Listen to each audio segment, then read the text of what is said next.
Infrastructure replacement is very much in the news these days, and Ottawa made the headlines in the summer of 2007.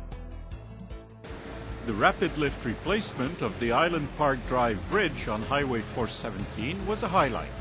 It was the first time that this technique, pioneered in Europe, was used on a highway in Canada. Highway 417 is the east-west lifeline of the city of Ottawa. With 150,000 vehicles per day, traffic is at capacity during the peak morning and afternoon rush hours. Of course, infrastructure renewal has always caused increased congestion and delay due to detours, narrowed lanes, and construction activity.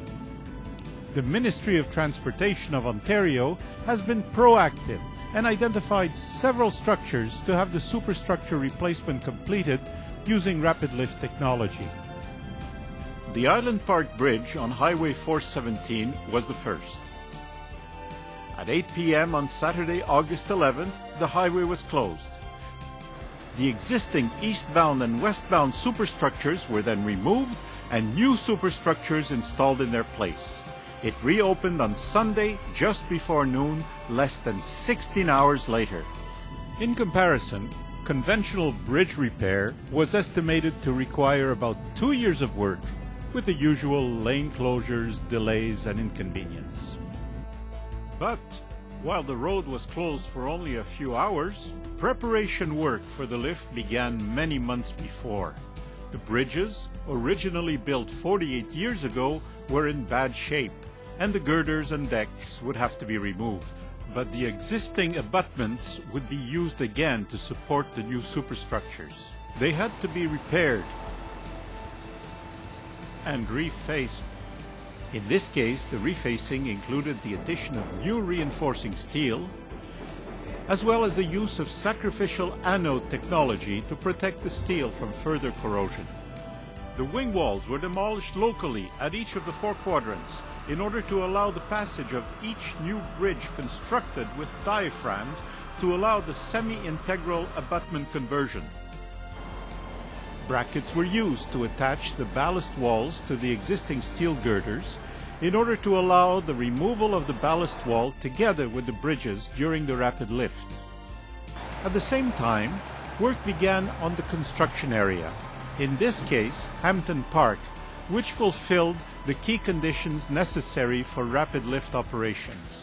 It was adjacent to the bridges to be lifted, and it was large enough to allow the new superstructures to be prefabricated on temporary supports at the same relative elevations and clearances planned for the permanent bridges. The general contractor, Dufferin Construction, used the high-load system to build the temporary support structures. Fabrication of the new decks began on the site in early summer. Girders and formwork were erected during the next few months to be ready for the key concrete deck placement operation in July. On each new structure, concrete was pumped up to the elevated superstructure and a screed machine was used for smoothing and finishing. When the concrete was cured, the contractor removed the central portion of the high-load support system to allow the lifting devices to be positioned under each new superstructure. A third temporary support was built to accommodate the transport sequence during the lift operation. Another phase of the lift preparations was also proceeding, this one on the expressway itself, and it was one of the few parts of the projects that actually caused lane closures. The work was done day and night over 3 weekends just prior to the rapid lift. That part of the project involved excavation between the existing bridge abutments to remove the approach slabs and cut the ballast walls using a large track-mounted concrete saw. This was done to avoid interference in the placement of the new structures, as well as to allow conversion of the bridges to a semi-integral abutment system. The semi-integral abutment system has key benefits. It eliminates the expansion joints, which cause bumping, and it also eliminates the road salt leaks, which are a key cause of concrete and steel deterioration and subsequent shortened bridge life. Finally, the bridges were ready to be lifted away and replaced by the new superstructures. Mammoet, a Dutch heavy engineering company with extensive experience in the technology, would do the work. Because of site constraints, high voltage towers, and minimum time allowed for the move, the bridges would be lifted and carried by two self-propelled modular transporters known as SPMTs. SPMTs are made up of highly maneuverable, multi-axle, self-propelled modules, a number of which can be configured to the load to be carried and driven by one operator using a remote control. Each axle can carry up to 40 metric tons. For the bridge lift, the SPMTs were configured with beams and columns to lift and carry the 650-ton bridge superstructures just 75 centimeters above their permanent elevations, each rolling at 1 kilometer per hour on 216 wheels. Place the new superstructures perfectly on the abutment and bolts, the SPMTs had to maneuver within tolerances of millimeters. Just prior to the lifting operation, SPMTs were positioned beneath the first superstructure to be moved, the old westbound lanes.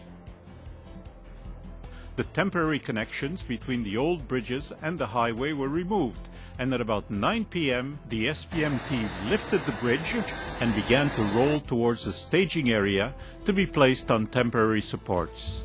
The eastbound lane's bridge was lifted next, and both bridges were gone just prior to midnight. Back at the staging area, SPMTs lifted the new eastbound bridge and transported it to its permanent place, setting it down on its abutments with pinpoint accuracy.